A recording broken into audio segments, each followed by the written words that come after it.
रखा गया है। भारतीय जनता पार्टी ये कहकर जम्मू के लोगों को मिसलीड करने की कोशिश कर रही है कि 7 में से 6 सीटें मिली हैं जम्मू।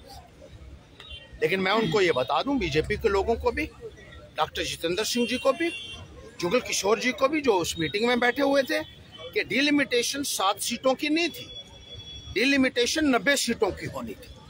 नए सिरे से हदबंदी की जानी थी और नए सिरे से सीटों का परिसीमन होना था। और उस परिसीमन में जो क्राइटेरिया है अभी, उसके मुताबिक जम्मू का हिस्सा ज्यादा बनता था। डिलिमिटेशन कमीशन ने खुद ये तस्लीम किया था कि पॉपुलेशन मात्र एक फैक्टर है सीटों की हदबंदी के लिए। उसके अलावा जोग्राफिकल एरिया है, नेचर ऑफ टेरेन है, फैसिलिटीज ऑफ कम्युनिकेशन है, पब्लिक कन्वीनियंस है। और ये सारे फैक्टर्स अगर मद्देनजर हम रखते तो कश्मीर के हक में तो सिर्फ पॉपुलेशन का फैक्टर जाता है, बाकी सारे के सारे फैक्टर जम्मू के हक में जाते हैं। कश्मीर की पॉपुलेशन जम्मू से ज़्यादा है, लगभग 12%, लेकिन यहाँ का जोग्राफिकल एरिया तो कश्मीर से लगभग दुगना है। वहाँ 15,900 स्क्वायर किलोमीटर है या 26,248 स्क्वायर किलोमीटर है।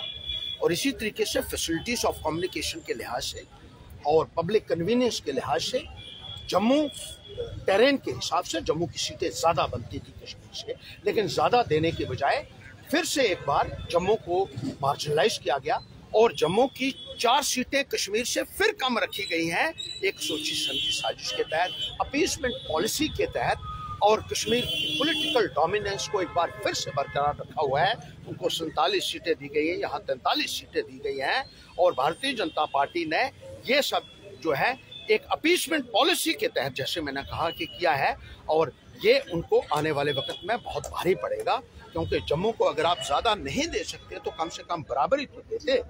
और उस बराबरी से भी आपने जम्मू के लोगों को जिस तरीके से महरूम किया है, उसके लिए आपको जवाब देना होगा। POJK के माइग्रेंट्स जिनके साथ आपने लगातार आश्वासन दिए और अपने विजन डॉक्यूमेंट में भी रखा था कि 24 सीटें जो POJK की हैं उनको डीफ्रीज किया जाएगा और उनमें से 8 सीटें दी जाएंगी, उससे भी आपने उन लोगों को भी महरूम रखा है, जिसके लिए आपको आने वाले वक्त में जम्मू के अवाम को जवाब देना होगा। और पैंथर्स पार्टी कटघरे में खड़े करेगी, पूरे तरीके से एक्सपोज करेगी भारतीय जनता पार्टी के इन नेताओं को जो आज भी जम्मू को मिसलीड करने की कोशिश कर रहे हैं।